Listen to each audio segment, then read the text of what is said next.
Salut les amis, on se retrouve aujourd'hui pour mon book haul.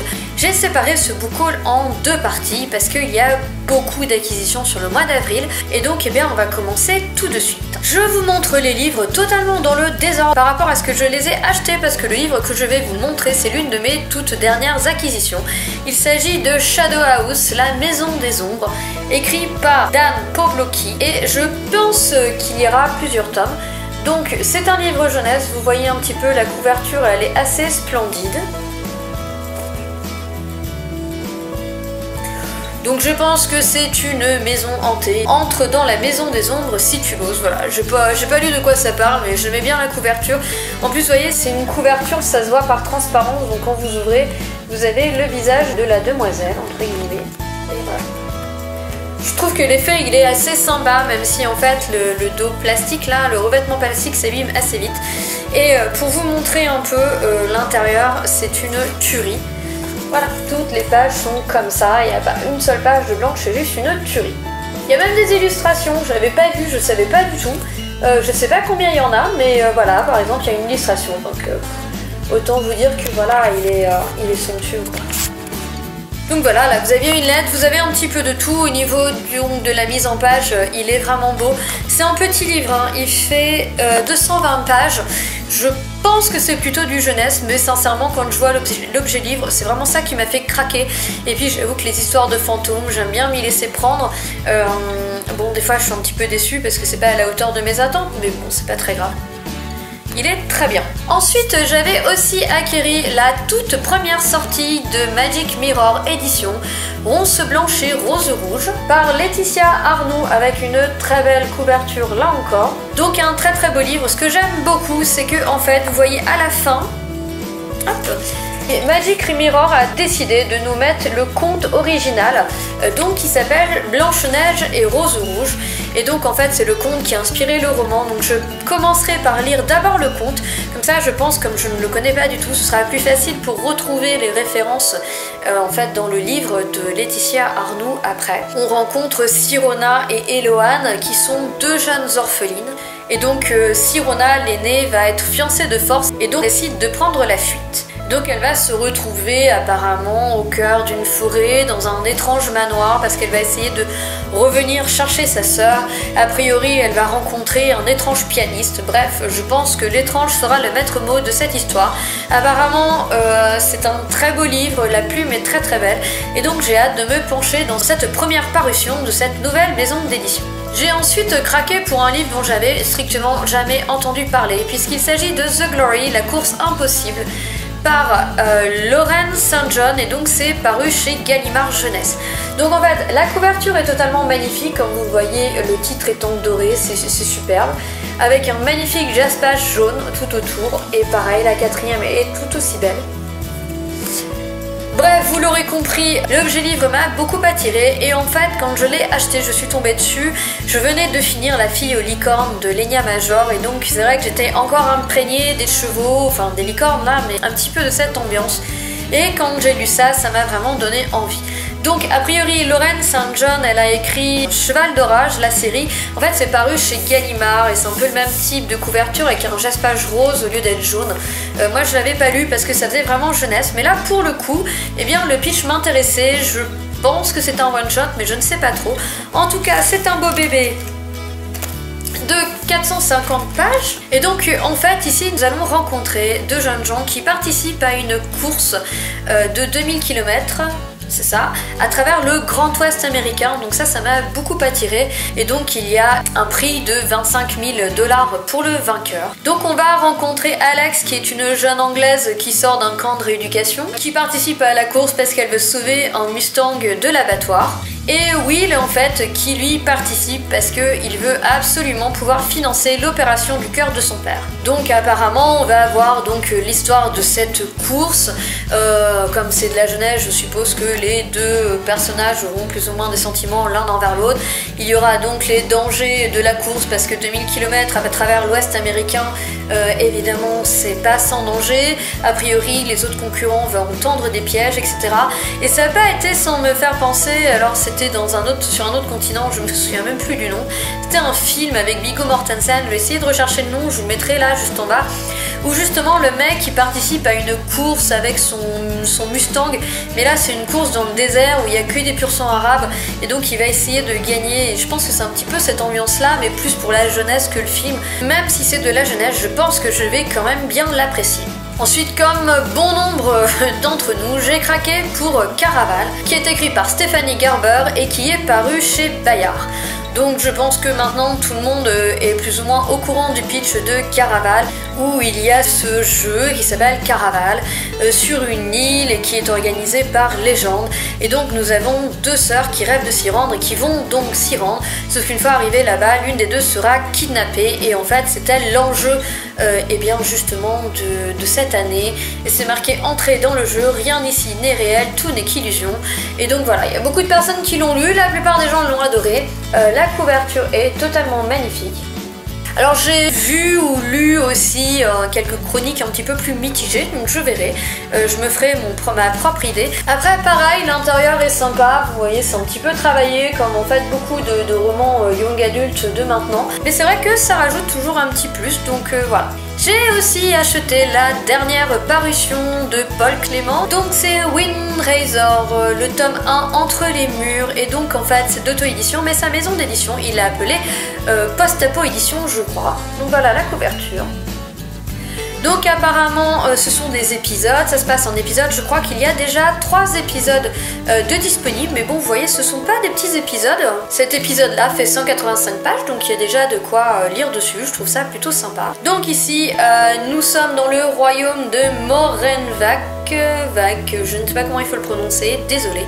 Et donc il y a l'orphelinat de Wind Razor, qui est apparemment un lieu un petit peu étrange, puisque les adoptions semblent peu probables, mais par contre l'envoi au front synonyme mort certaine est toujours possible pour les orphelins de cet endroit. On va donc rencontrer le personnage de Spinello ainsi que ses amis je pense qui a priori vont vivre des aventures et vont avoir un destin auquel ils ne s'attendaient pas. Et voilà, je n'en sais pas plus, j'ai lu les 2 premiers romans de Paul Clément qui sont Les Décharnés et Creuse la mort, j'ai vraiment adoré, je trouve ça super sympa, il a une très bonne plume. Donc en fait j'ai vraiment acheté ce livre sans me poser de questions parce que voilà je sais que je vais adorer. C'est un petit livre, en plus il est quand même en format poche. C'est vrai que ça fait du bien de temps en temps de pouvoir lire un livre qui soit court, et connaissant maintenant la plume de Paul Clément, pour moi ce sera une valeur sûre. Ensuite j'ai acquis un thriller, La Cave de Natasha Preston, paru chez Hachette, donc ça semble être un thriller young adulte. Donc ici en fait on va rencontrer Trèfle qui est un psychopathe qui séquestre des filles, et on va aussi rencontrer Summer, je crois qu'elle s'appelle, qui vit une vie banale et tranquille jusqu'à ce que sa route croise le chemin de Trèfle. Sauf que la dite Summer ne semble pas franchement avoir très envie de se laisser faire par le psychopathe, et donc a priori elle est bien partie pour lutter. La couverture est simple au possible, mais personnellement je l'adore. Je la trouve vraiment super sympa et le pitch me tente bien, donc j'ai hâte de me jeter dans ce thriller.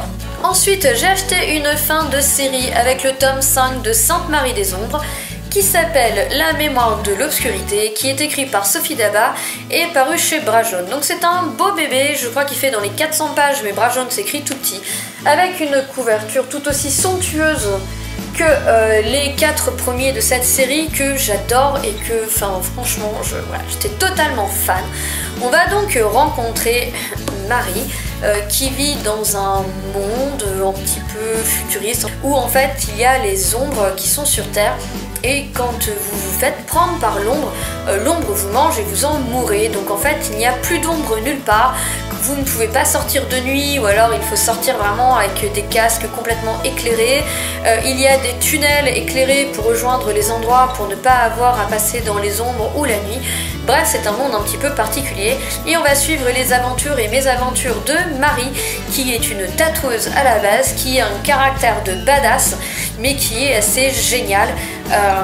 Voilà, ça se passe sur 5 tomes, alors il va lui arriver pas mal de choses, je vais pas tout vous raconter, mais c'est très souvent thriller, donc c'est un petit peu thriller fantastique avec ces ombres là qui apparaissent, qui sont là, qui font partie intégrante de la vie des gens. Marie, elle porte plusieurs noms au cours de ce roman, c'est un personnage, donc je vous ai dit, elle est complètement badass, moi je l'adore, elle est quand même légèrement voire largement misanthrope. C'est un caractère exceptionnel, elle rencontre des gens exceptionnels, ça forme des duos complètement explosifs. L'histoire prend en fait des virages auxquels on ne s'attend pas et je vous dis en fait chaque tome c'est un petit peu une sorte de thriller et ça nous emmène très très loin dans ce monde étrange. Et ici il y a la conclusion et j'ai vraiment hâte de la lire. À chaque fois on se retrouve un petit peu dans des situations différentes parce qu'on va apprendre par exemple à connaître les clans nomades dans un tome. Il y en a un autre, on va être plutôt dans un clan de motards. Après, on va plutôt être avec des tatoueurs. En tout cas, on est toujours, je dirais, dans des univers de marginaux. Et c'est très bien compté, ça fait du bien de changer un petit peu. Et franchement, c'est superbement écrit. Et voilà, il n'y a rien d'autre à dire. C'est vraiment une série à lire. Ensuite, j'ai acheté le tome 2 et le tome 3 des Gardiens de Lumière par Deborah Marazu aux éditions Kitsunegari. Donc ici, c'est le tome 2 qui s'appelle L'Appel. Et ici, on a le tome 3 qui s'appelle L'Envol. Donc en fait, ici j'ai déjà lu le tome 2 il y a peu, je pense que je vais lire le tome 3 dans pas longtemps. Ce sont pas des livres très épais, c'est du fantastique young adulte qui est excellent. Quand j'ai lu le premier tome, je m'attendais pas à grand chose en particulier, mais j'avoue que j'ai été totalement bluffée par cette histoire où on suit Lana qui a 16 ans, qui est une ado comme les autres, sauf qu'un jour elle va se rendre compte qu'il y a des événements un petit peu bizarres autour d'elle et elle va se rendre compte que finalement elle n'est peut-être pas aussi humaine que ça. Bref, on va ici découvrir les Luxos, les gardiens de lumière, je ne vous en dirai pas plus, et aussi d'autres créatures. On va rencontrer des hydres, on va rencontrer des léviathans. Bref, l'auteur s'approprie entre guillemets les mythes et légendes et les remet à sa sauce. C'est super sympa, c'est du pur fantastique, donc n'hésitez pas, c'est une petite maison d'édition qui est assez top de ce que j'en ai lu et l'écriture de cet auteur est vraiment très très bien. Donc si vous aimez le young adulte et que vous aimez le fantastique, n'hésitez pas. Ensuite, j'ai acheté le deuxième tome de The Girl at Midnight, donc qui s'appelle L'Heure des Ténèbres, qui est écrit par Melissa Gray et qui est paru aux éditions Pocket Jeunesse. Donc une très belle couverture, je suis pas sûre qu'elle matche franchement avec la première, mais bon, c'est pas très grave, ça fera pas trop cloche non plus. Et en tout cas, j'avais adoré le premier tome, donc j'ai vraiment hâte de découvrir cette suite.